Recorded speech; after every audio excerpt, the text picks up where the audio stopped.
Halo semuanya, kembali lagi dengan Dapur Pari. Sekarang saya ingin memasak steam ikan filet ala Chinese food.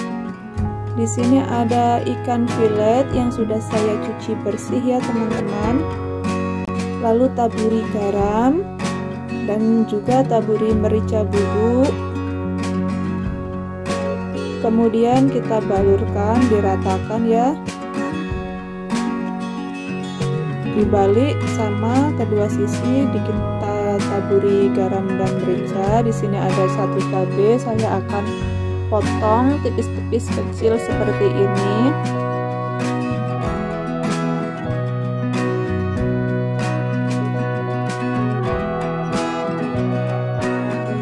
Dan daun bawang kita potong menjadi 2 bagian. Bagian putih kita akan potong tipis-tipis terlebih dahulu.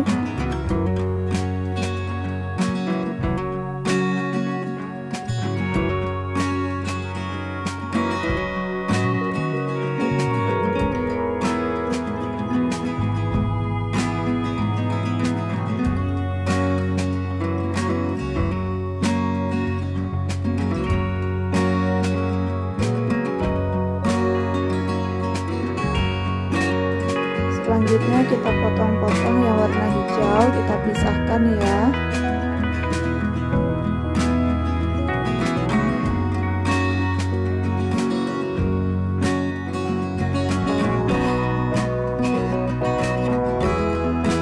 Selanjutnya seledri juga kita potong.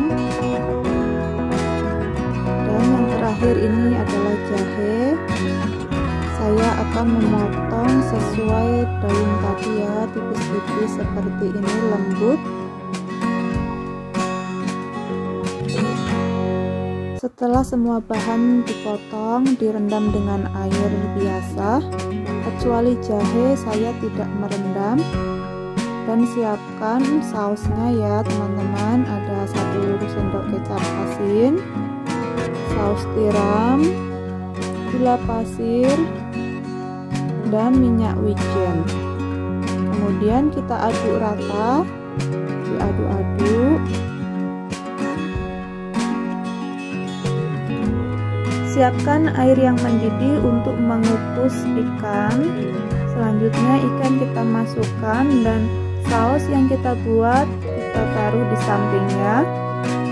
Lalu kita akan menutup dan kita kukus selama 10 menit. Setelah 10 menit ikan sudah matang dan empuk, kita angkat,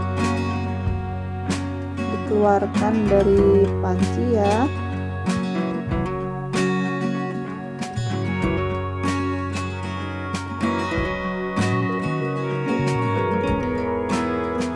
Dan dilihat di sebelah ikan ada air, kita akan membuangnya karena ini adalah air uap bekas kukusan tadi ya, menetes ke ikan. Kita akan menyaringnya dan kita buang airnya. Selanjutnya taruh jahe di atas ikan, taruh daun bawang yang bagian putihnya, dan taruh juga cabai di atasnya ya. Taruh daun bawang lagi yang berwarna hijau. Yang terakhir kita taruh seledri. Lalu saya akan menyiramkan minyak panas di atasnya. Kita tuang minyak panas, disiram di atasnya ya. Lalu tuangkan saus yang sudah kita buat tadi di sisi kedua ikan. Taruh di sisi-sisi ikan saja, tidak perlu di atasnya. Dan ikan siap disajikan. Selamat mencoba.